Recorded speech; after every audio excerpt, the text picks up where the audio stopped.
Hello મિત્રો, કેમ છો? તો આજે આવી ગયા છે નવો વ્લોગ લઈને. આજનો વ્લોગ રહેવાનો છે ઝંડ હનુમાન મંદિરના દર્શન કરવાનો. આજના વ્લોગમાં તમને ઝંડ હનુમાનજીના દર્શન કરાવીશું અને ત્યાંના આજુબાજુના કુદરતી સૌંદર્યનો નજારો છે એ બતાવીશું.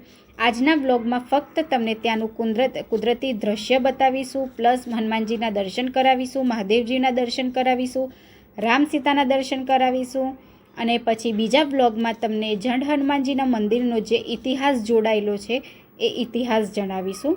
હવે આ મંદિર ક્યાં આવેલું છે તો હું તમને જણાવી દઉં કે દક્ષિણ ગુજરાતમાં આવેલા પંચમહાલ જિલ્લાના જાંબુઘોડાથી લગભગ 10 કિલોમીટર દૂર આ હનુમાનજીનું પૌરાણિક મંદિર આવેલું છે, જે હનુમાનજી મંદિરે ઝંડ હનુમાન મંદિર તરીકે ઓળખવામાં આવે છે.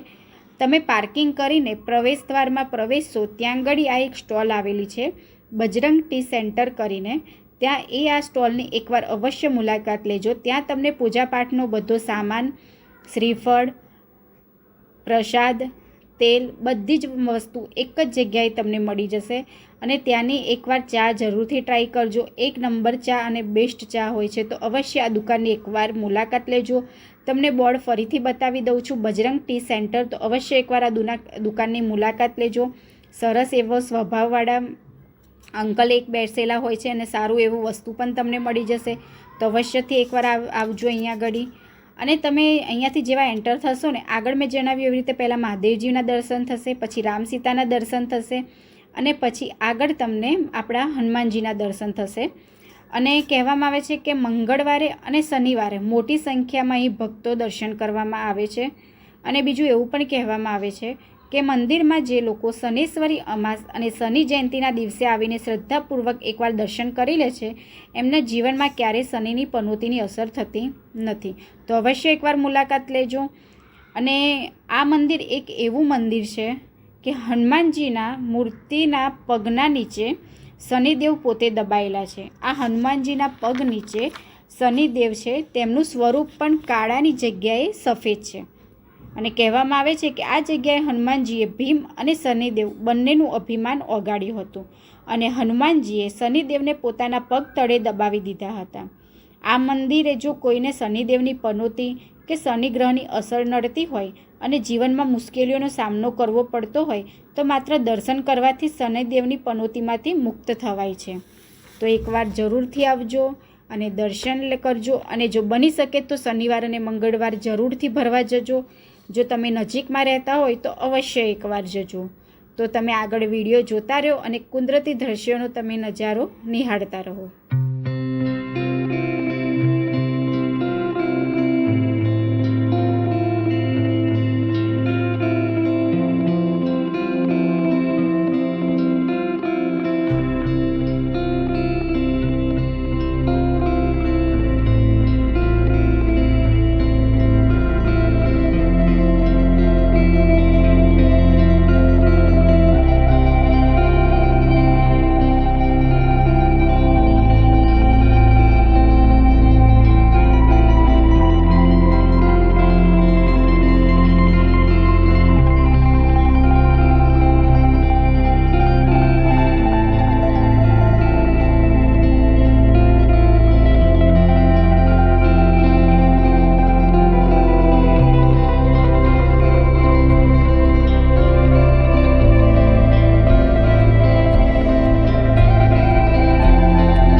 દર્શન કરીને પછી સહેજ આગળ આવશો ત્યાં ભીમની ઘંટી જોવા મળશે. જ્યારે પાંડવો વનવાસ દરમિયાન અહીંયા આગળ અનાજ દળતા હતા એ ઘંટી હજુ પણ અહીંયા જ છે. આને ભીમની ઘંટી તરીકે ઓળખવામાં આવે છે.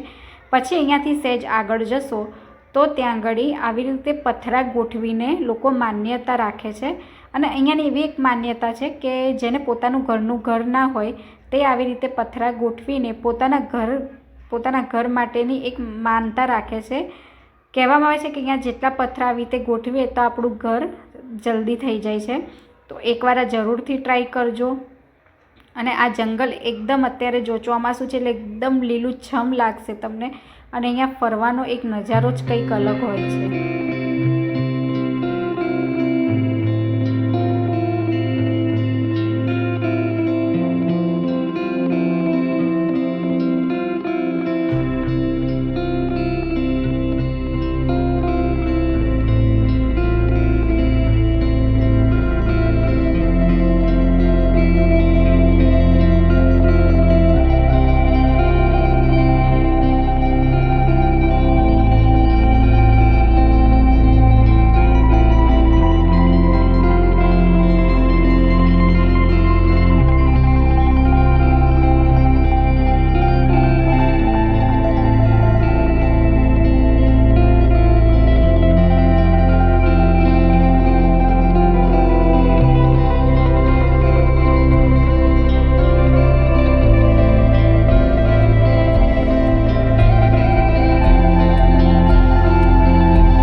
આજનો વ્લોગ તમને કેવો લાગ્યો કોમેન્ટ કરીને જરૂરથી જણાવજો.